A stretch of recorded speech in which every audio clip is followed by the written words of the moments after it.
The following is a special multimedia presentation from NorthJerseySports.com. Brought to you by the Bergen County Education Association. Bergen County Public Schools work because the BCEA works with you.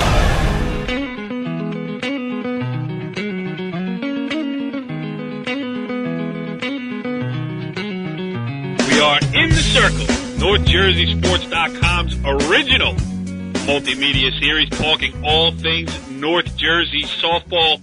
This is Season 1, Episode 8, the Playoff Edition Part 2, as the state tournament rolls on and the Bergen County Tournament at least gets ready to resume this weekend. I am Corey Doviak, being joined by my resident panel of experts, starting with a Ramapo assistant head coach, Mark Aug. What's going on, Augie? Oh, nothing much, Corey, but final 3 weeks. It'll be over in 3 weeks. Well, I have an issue. I have a bone to pick with you, my friend. Uh-oh. Now, while Richie Barton and let's welcome in Richie Ballgame. How you doing, Richie B? Yeah, great. Thanks. I'm here. Right. Yeah, okay, how about this? North Jersey softball insider, Richie Ballgame Barton. Better? Yeah. Way better. 100 times better. All right, so now, Richie B., where will you be on Saturday? Well, weather pending. I mean, if the weather holds up, I'll be at the Bergen County softball quarterfinals. And with a load of games on the plate there, and, you know, if all things go well, you may even you'll stay for multiple games, and you'll see how many you can get in, correct? Correct. I, on the other hand, will be at the Bergen County Tournament baseball semifinals, where I will cover 2 games and take up the better part of my day. Aug, where will you be this weekend for the Bergen County Championships? Memorial Day weekend. I'll be in Atlantic City. I think I can cover it from there. Not right, dude. Not right at all. I disagree wholeheartedly with your choice. But, hey, anyway, we move on here. Let's talk some softball here. Hold on, Augie. Here, this is for you. That's for him? That's for us? All right. Yeah, really? Yeah, I guess so. Richie B. Right. Richie B. Where would you rather be? Atlantic City? Well, please, Aug. I'm lucky. That all depends on the kind of trip. I've had some good and bad trips down there, but lucky we got you back from the wrestling tournament. All right, let's stop talking over each other. Talk some softball here. On the show tonight, we will have Park Ridge head coach Cindy Turner. Her team had an unbelievable 2-1 come-from-behind victory over Pompton Lakes in the North 1 Group 1 state sectional quarterfinals. I was there to cover it. It was good stuff. Richie Ballgame was at Saddlebrook on the other half of the bracket. Saddlebrook's comfortable win today as well, so we'll touch on that stuff as well. We will also update our Grade 8 rankings. We will preview the Bergen County Tournament quarterfinals. We'll talk state tournament scores that rolled in today. All the bases will be covered. You like the way I did that there? All the bases covered here on the softball show. It's in the circle on NorthJerseySports.com. All right, Augie, well, let's bring in our first guest of the evening here on In the Circle. And really, we are striking while the iron is hot here, because today's game between Park Ridge and Pompton Lakes in the North 1 Group 1 state sectional quarterfinals was nuts. I wouldn't call it boring, but I will say that it was brisk for 6 innings, and then the 7th inning happened, and it turned into one of the greatest games I have ever seen. So let's welcome in Park Ridge head coach Cindy Turner. Coach, thanks for joining us here on In the Circle. Oh, thank you guys for having me. Yes, well, we appreciate it too, Augie. As I give out awards every week, you know, we had Jessica Sachs was the Sportsmanship Award, Chris Caserta was the Patience Award. Cindy Turner gets the Most Reluctant Guest Award, as I had to coax her onto the show tonight. But yeah. Were you afraid of us? No? Were you afraid of us? Oh, no, not of you guys. More myself. All right, so Augie, let me set the stage for you, then we'll talk to Cindy about it. So, Okay. Pompton Lakes' pitcher, who did an unbelievable job today, Samantha Keating, she hits a home run in the top of the 5th inning, so it's 1-0. To that point, neither pitcher had given up a walk. There were 6 hits combined in the game. Going into the 7th inning, Park Ridge gets a single from Angela Rivera leading off. Martina McGee bunts her to second, so we have runner on second, 1 out. Then it was Erica, is that correct? Yes. Okay, so Erica Huber, the starting pitcher, gets a single, and now we have first and third. The courtesy runner, Anna Lemba, steals second, and Auggie, then Melissa Dolberg hits a ground ball to shortstop. They get the out at first.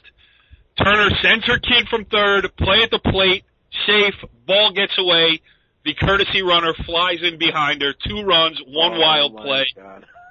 It was Go ahead, Cynthia, unreal. you talk about it. Yeah. You know, it was unreal. I mean, the way that happened, like, so fast because, you know, obviously it was such a close game, and I don't think anybody ever gave up. We weren't giving up. It was just, you know, we weren't really putting hits together at that point in the game at all, and I think we were, you know, a little frustrated at the plate. And, you know, for us to win on something like that, such an exciting play and aggressive base running by Anna, I have to give her a good shout out. That was fantastic. Did you actually send her, or did she go on her own? I mean, you know, she went on her own, definitely, because, I mean, let's put it this way, before I got the chance to send her, she was just going. She just read it, you know, and I think that's a situation where the runner really has to read it in their way, and they have to be confident doing it, because, as you know, there's not a lot of room on the backstop in our place. And, you know, the ball did get past the catcher, you know, but it wasn't, you know, there's not that much room back there. So she just has a lot of speed and a lot of confidence, and she just took it. So and the crazy thing is, like, I would have a hard time giving an error on that play because the throw home kind of was an in-between hop. So the catcher, you know, and it's a runner coming from, you know, coming in. So that's a play where if she scores, there's no error on that play. And then even the ball got by, but it was in a collision. It was, you know, sliding in. So it was just a crazy ending. It was one of those old school NBIL games that you thought was going to go 13 innings, you know, tied 0-0, an old school pitching duel. It was fun. Now looking back. I mean, I have to say, you know, I give a ton of credit to the Pompton Lakes pitcher, Samantha Keating. I mean, she battled her heart out today, and you could see it, you know, and but also, I mean, Erica Huber, I mean, the way she stepped up for us this year has just been incredible. And for her to pitch that well in our state game and, you know, not walk anybody is just both pitchers. I mean, you don't see that very often. No, you really don't. Not since they moved the circle back. Absolutely not. Yeah. Go ahead, Auggie. You got something you want to add? I was going to say I give credit to the base runner because, honestly, there's not too many girls will go on their own. Like, as a coach, it's hard because you're, like, in between. You could say go because they're waiting for it, but for a girl to just go on her own and make that, you know, decision, that's unbelievable. It's so key, and that's why, you know, at the end of the game when I told, when Corey was asking to talk to people, I'm like, you got to talk to my base runner too, because, you know, you know, kids, you know, that's her role on our team right now, you know, and she's been working really hard to do whatever she can to help, and to have your courtesy runner just be such an important part of your win. You know, and your season. I mean, she scored a ton of runs for us this season to begin with. But, you know, it's just great that she put that effort and that attitude and that caring into helping our team win. Exactly. Yep. Credit to her. I mean, honestly. Yeah. And Erica Huber, you mentioned her, but she has been unbelievable for you. You know, I was there when you know, I get the rap of being the bad luck charm for Park Ridge. Now, I was there at the 10-1 win over Old Japan in the county softball tournament. I was there today in a 2-1 win over Pompton Lakes in a game that's a shoo-in for a top 25 covered here on NorthJerseySports.com at the end of the year.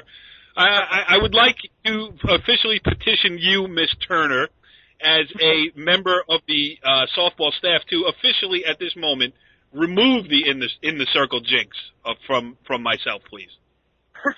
Well, yeah, I would totally. You have to come to Butler. That's all I'm going to say. You got to come to Butler. Because that's where we're headed next. Are you officially a part of Owl Nation? Listen to me, ready, Og? Who, baby? That's good. You guys. Augie has he's got some information on Butler for you, and I'll let him get to it in a minute there. But I just want to ask you about Erica Huber, who, like you said, I mean, today was just unbelievable. I don't even know if it was a bad pitch she made that was hit for the home run, but if it was a bad pitch, that was the only one she threw all game. Unbelievable. Zero walks. And Pompton Lakes is a good offensive team. Yeah, no, they are. They were, you know, they were definitely putting the bat on the ball, and, you know, we were making the majority of the plays, very cleanly and stuff. So that was great because we really talked about how we need our defense. And Erica knows she doesn't expect to really go out there against better hitting teams and strike a lot of people out, but she's a pitcher that works really hard and understands, what pitches to throw. And, obviously we're calling the game, but she gets it, and I think, she might have left that one in a little too far inside on a hitter that, she crushed it. Sarah. But, other than that, you're right. I mean, she had them off balance. She just did such a fantastic job today. Yeah, and, I was sitting amongst the Pompton Lakes parents. I was down the first base line. And there was a play early in the game. I think they hit a double, if I'm correct. Or no, it was a single that short-hopped the wall. And the Pompton Lakes parents are going, oh, that wall's so close. It's so close. They should move it back. Next thing you know, their girl puts one over that same spot. And I turned around and said, are you still happy that the wall is not, is it in a good spot for you now? Like, yeah, it's in a good spot. I changed their mind. Yeah. All right, so you got to watch out because Auggie grew up in Cardinal country. Yes. Oh yeah. My mom still lives there. Yeah. Well, the Cardinals, they definitely are a very solid team. Shout out. Good, lots of credit to them too. It's really a pleasure to coach these kind of games. It's a lot of fun, because it just was good, clean softball, and that's what it was. You like to see that. I mean, it's tough being on the losing end of a game like this, but I wouldn't hang my head at all because I think they played really great too. Yeah, I mean, it's not like it's always great when it doesn't end on an error and nobody's the GOAT. It was just a good play, a good softball play, and that's the way a game should. All right, so now you move on to North 1, Group 1 state sectional semifinals. Right. Going up against Butler, they're the top seed in the bracket. You got to make the trip up into Auggie country up there. He loves Route 23. He knows every good deli along on both sides of the corridor. Oh, nice. So I would say great ice cream place. That's about it. All right. Well, I'm going to have to get the name from you for the girls. Yeah, there you go. So what I mean, obviously now you go from the team with the higher seed and playing a home game against Pompton Lakes today. Now it turns a little bit. Just talk about the mindset going in there. Well, I mean, we have a couple days to prepare, go over some stuff, but basically we're going to stick to our same game plan of, trying to play very good defense and make things happen on offense. Yeah. I mean, there's not much else we can do. I know that we're coming up against a strong team and but we deserve to be here because we've done all that we can, all that we needed to do to get here as well. So, we're just going to go in there fighting. That's our motto right now. We're going in fighting. And if you will slip your credit card through your smartphone over there, Auggie will give you the scouting report on Butler. Go ahead, Auggie. No, honestly, you're going to run into a very good team in Butler. I mean, they're 23-3. They were the Morris County runner-up, losing only to Morris Knowles, who's 8th in the state. And they've only lost, I believe, the Bequonic team. Okay. And they have a similar tough pitcher who's been leading the way for them, Larissa Spellman. But I think the advantage you may have is because you've already seen some tough pitching on the air. I mean, you've already played Indian Hills twice. You've seen, Keating today. You've seen a lot of good pitching. Do you think that's an advantage for you, or just because you've already seen good pitching and it's not going to be anything surprising? No, it's not going to be. I mean, one of the problems we run into at times is that we don't see that consistently. But, we do see it. I mean, we even have it in, for a certain degree, we have it in our league. And, we've obviously played in a couple county games with good pitching, and we played a Lyndhurst team. Their pitcher's good. So, yeah, we definitely have seen it this year. And, the girls know what they can do. They know that, they have to get up to the plate with confidence and do what they can do. And good things will happen when you put the ball in play. Well, Absolutely. This is where it's going to come down. It's that time of the year where it's going to come down to pitching, and it's going to, Erica's done a great job. Absolutely. And I think, give you a little high note is I think your offense is much better than Butler, so hopefully your offense comes through against that Morris County foul. Fantastic. How about that? I hope so too. I would love to make it to our whole team, we're just dying to make it to the finals. It's been a while since we've been there, so Did you do the research? Did we get Chris Brown and the crack staff over there at the Park Ridge? Chris was right on it, of course. You know that.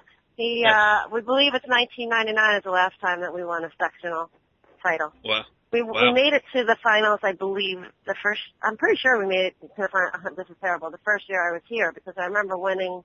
We won I think we only made it to the semifinals, actually. We won the 2 first round games, and then I think we lost to Saddlebrook after that. But yeah, and Dana, what was her name? Dana, I forget. On your team. Are you looking for pitcher name? No, I just remember your leadoff hitter. I think Dana something. Anyway, it doesn't matter. Okay. That's in the past, and we're looking forward for you. That is in the past. Yep. Yes. So congratulations. We're very excited, and I'm just so proud of the team for their win today. And I think that if we just keep up this hard working attitude and team togetherness, that we're gonna have a good game on Tuesday. We're looking forward to it. Cindy Turner, the head coach of the Park Ridge softball program. The last question I have for you tonight is: come on, was this so bad? No, it wasn't as bad as I thought. All right, when you beat Butler, you're coming on again next week. Yeah, all right, you got it. And I'll try to find another scout report for you.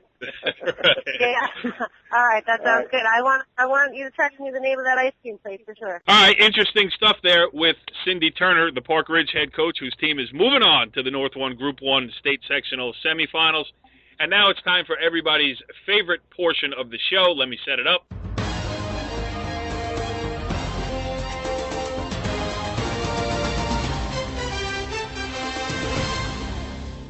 It's Augie's Fun Fact. Hit us, Aug.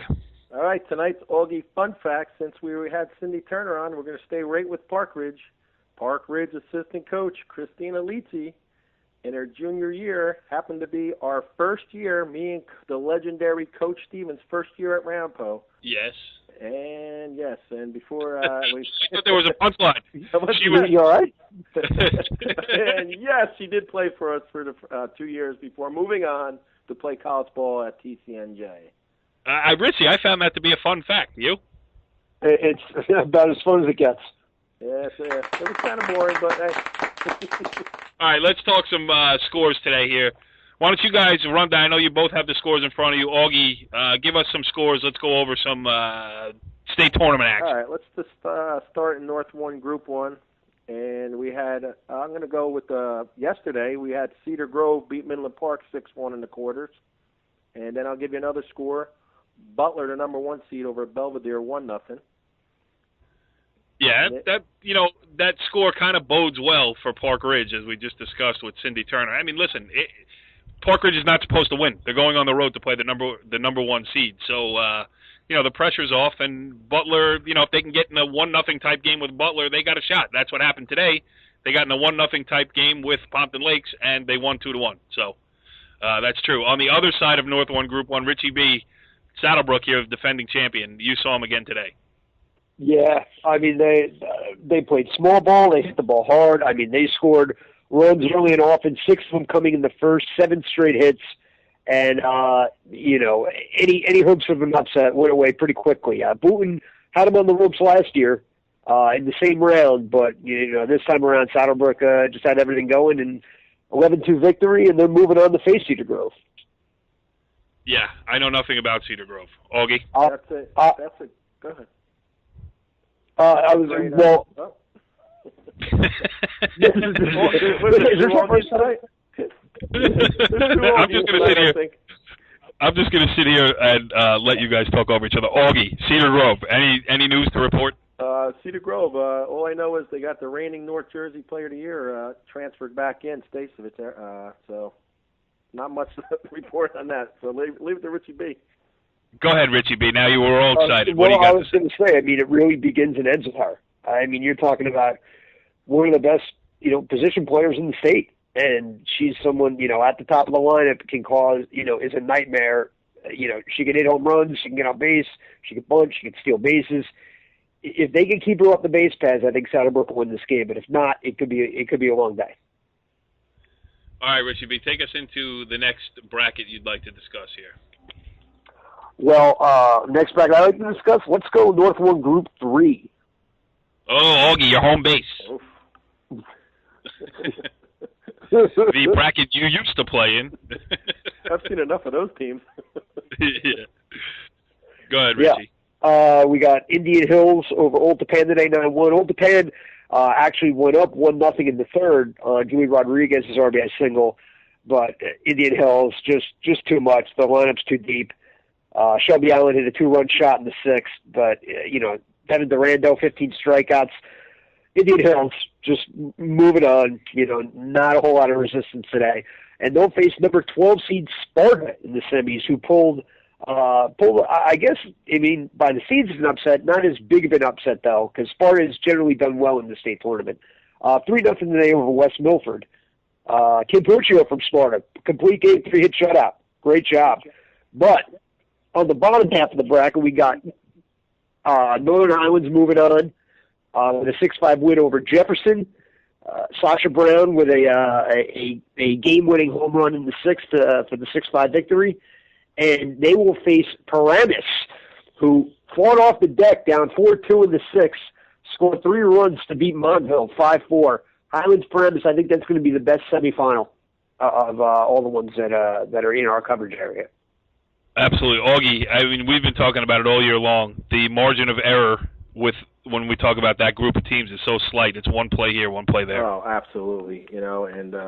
Those teams have played once already this year, Highlands and Paramus, and it's interesting. All right, that's North 1 Group 2. And in North 1 Group 4, Aug, I believe we still have the Ridgewood Maroons flying high.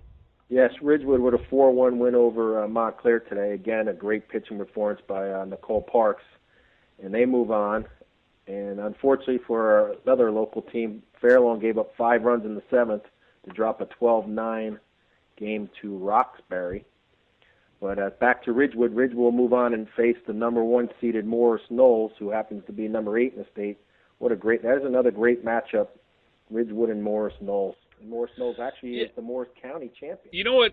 Ridgewood being in North 1 Group 4, and it goes in all sports, not just softball, but since we're talking about that, they're one of the lucky ones, Aug, because you look around the Bergen County softball scene, and North 1 Group 3 is the killer. Obviously IHA is not in that, but Indian Hills is, Northern Highlands is, Paramus is, Ramapo is on a year-in, year-out basis. All these good teams that bang heads all season long, and then only one of them can advance in the state tournament because, they inevitably knock each other out.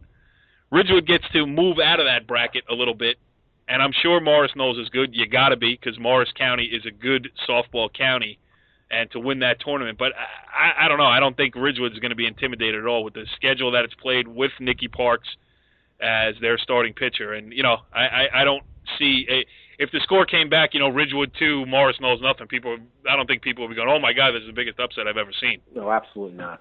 Absolutely not. I think like you said, it's always good. Unfortunately, for Group 3, you end up running into teams you've seen all year. I think sometimes it's an advantage just to go out and get out of Bergen County and play different teams. All right. Richie B., should we go into the parochials? Let's do it. All right. What do you got in front of you? Do we have scores? Did they even start yet? What's the story? Well, DePaul played today, coming off a thrilling 1-0 victory over West Milford in the Passaic County Final on Monday night. They took care of business today, 8-0 against Pope John. Ashley LaGuardia, tossed a no-no, 8 strikeouts. Ronnie Vergara, another home run for her. She seems to have like a million on the year. Every time I look up, she's hitting a homer. It's gonna be them in IHA. I can't see. You got to throw Mount St. Dominic in the mix too, but I think it's going to be IHA DePaul again, and they seem to, match up in some classic game down in Seton Hall every single year. Yeah, they absolutely do. And I always feel bad when I hear that Pope John loses. He's an older gentleman. He's doing the best he can. Stamina's a problem for him. Yeah, if he, the deeper you get into the game with the Pope. Oh, it's a great joke. I use it every year. I know. No, same joke, and I can't believe I laugh at it. And I was a little shocked. I was like, whoa. As a rookie of the show, I was a little Since pumped. Clifford Scott High School closed, it has limited my material. That's why I love Jonathan Dayton. Yeah. All right. We actually missed one. There is one other team still floating around there in North 2, Group 2, and that's go ahead. That's Lyndhurst. Unfortunately for Rutherford and your friend Helen over there, they were beaten today 6-2, but Lyndhurst is still alive in North 2, Group 2. The only thing that I regret about not covering the Rutherford game today was the post-game interview with Helen Antolidis, which probably would have been a lot of fun. Depends on where you call fun. I know. I should lay off the inside jokes here on a show going out to the public. How about non-parochial B or non-public B? Non-public B. I mean, you got Immaculate Conception as the top seed and a heavy favorite to rip through the section. On the bottom half of the bracket, we have a couple. We have a couple teams still alive. Number 3 seed Eastern Christian, Dwight Englewood. I'm not sure if they even played their game yet, their first round game. 2 seed Hudson Catholic, but Immaculate Conception is the class in this section. I would be Eastern Christian maybe could give them a game, but I mean I don't see anyone say within 8 runs of Immaculate Conception. And speaking of Immaculate Conception, they just keep postponing the state keeps postponing the eligibility, I guess, of these 2 girls. So that's an interesting story that we got to keep an eye on as well here in the circle. I'm sure North B, they're all keeping an eye on it. North B. Yeah, no doubt about it. All right, that's state tournament talk. That's what we got left. Next week we will update who's left and where we're going. Now let's talk about the Bergen County Tournament. 4 games on Saturday. Richie B, which one are you most looking forward to? That's a heavy breath. No, that's a tough one. Jeez. I mean, I would say the one I'm not looking forward to, which I would say, is IHA Pascack Valley. I think the other 3 are all going to be pretty good games.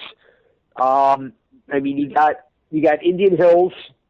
As the 1 seed. I mean, they haven't been tested in a while. I mean, Ridgewood's really the only one who's really given them a tough test, and all of a sudden, here we go again. So, can the Maroons, get over the hump because they can score runs off the rando, but can they shut down the offense? That's probably the most interesting of the games. Now that I think about it. Yep, that's a 12 o'clock start at IHA. Augie, if you were going to be in Bergen County this weekend, which game would you most like to see? Well, obviously that one. But you know what? I think, I'm ready to call an upset right now. I think Northern Highlands is going to pull the upset. Really? I think Northern Highlands has enough offense and decent enough pitching that I'm going to call an upset against IC. I think Highlands has played a tough schedule. A tougher schedule, and in a comparable matchup, IC beat Ramsey 4-3, while Highlands beat Ramsey 10-0. If I don't know if it means anything, but I just feel like Highlands is playing really well. I give them a shot. And Augie, you have been on the Sasha Brown bandwagon. Oh my God! The underrated catcher. I said it, and again, a big clutch home run again today, yesterday. I mean, yep. That's gonna be my upset pick in that bracket there. Yeah, and I think Ramsey Mawa is an interesting game too. I mean, Ramsey's playing as well as anybody right now. Doing it defensively, and Mawa has been a little bit up and down this season. But again, they could win that Bergen County Tournament quarterfinal game. That's not out of the question. That's not a blowout. And listen, it's a good run for Pascack Valley to get this far. In the quarterfinals of the Bergen County Tournament, and you would like to say that they have a chance, but IHA has just steamrolled everybody, and we've had, Anthony on. We've seen their roster, their lineup from top to bottom, and the great thing, I think the thing about IHA that makes them ridiculous this year, especially, is that if you walked into a game and didn't know what inning it was, and, just watch the batters come up, you wouldn't be able to pick out, like, oh, this must be their cleanup hitter, or this must be their leadoff hitter, or this is, this girl must be their number 9 because she stinks. There's nobody like that in that lineup. They could all bat probably anywhere. Anthony could probably pick the lineup out of a hat if he wanted to. Oh, absolutely. And like Richie Ballgame's been on all year, this McGuire girl, holy cow. I mean, now it's 7 homers, 52 RBIs. I mean, what's the record for RBIs in a season? I mean, that's ridiculous. 52. I don't know. Maybe Mallory Erickson from Pompton Lakes. I know she had like 1 million home runs and a ton of RBIs that 1 year, her senior year. I mean, so right? Richie thinks the record for home runs is 1 million in one season. It could be. That was before every school had a fence, though, I think. Yeah. That's true. Yeah, and Pompton, too. You could roll down the hill and get it in the gap. But anyway. That's old school Pompton.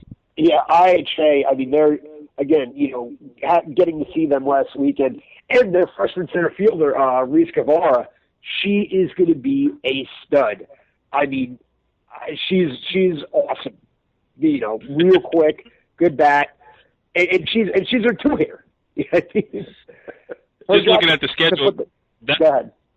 No, I was going to say that game is the 10 o'clock game. Is there any chance that you make it to the campus of Immaculate Heart Academy in Washington Township for that 10 o'clock start? Not looking awesome. All right. Well, we've talked all about these teams. Let's put them in order now. Let's jump in here with our NorthJerseySports.com updated grade 8 rankings. Augie, let's start with our usual spot in the grade 8. Who's number 9 this week? Well, I'm actually going to drop Saddlebrook down to 9 after losing in the county tournament. So that's what I'm going to do. I'm going to drop Saddlebrook at 23 and 5 down to 9. And obviously they're still a great team. I think someone said it was like their 17th straight year of making the sectional semifinal. That's crazy. Well, but wait a minute. You're going to have one of these on your hands. Because you just talked negatively about Rich Barton's favorite team, the Saddlebrook Falcons. Richie B., do you take issue with the fact that he dropped them down to number 9 in the grade 8 rankings? Well, I mean, I don't. I mean, they lost the game. It was a great game. But, I got to root for Saddlebrook. I know my bread's buttered. Yeah.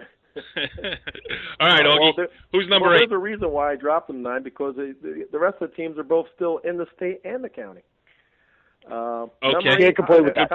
Coming in number 8 is the Ramsey Rams at 20 and 4. Yep, both still alive in both tournaments. Big win today, and Chris Caserta doing a great job. Augie, what's his name? Chris Caserta. All right, who's number 7? Number 7, we're going to roll out Norland Highlands at 20 and 3. Again, advanced on a Sasha Brown. Might be my favorite player. Home run to beat Jefferson 6-5. Yep, Richie B. Any quarrel with that? Nope. Nick, quarrel? Not one. Number 6. Oh. Well, we're going to stay with our one Passaic County team. That's the DePaul Spartans, who just won their third. They three-peated the Passaic County title. Richie talked about it earlier on a 1-0 win, and then continued today with an 8-0 win over Pope John, led by Ashley LaGuardia. Would you like me to make my Pope John joke again, or are you good with that? No, it wasn't funny the first time. If you want to get technical. Number 5. Number 5, Ridgewood, 20 and 5. Another win again today over Montclair. Again, Nicole Parks leading the way. Number 4, Aug. IC, Immaculate Conception, 23 and 1.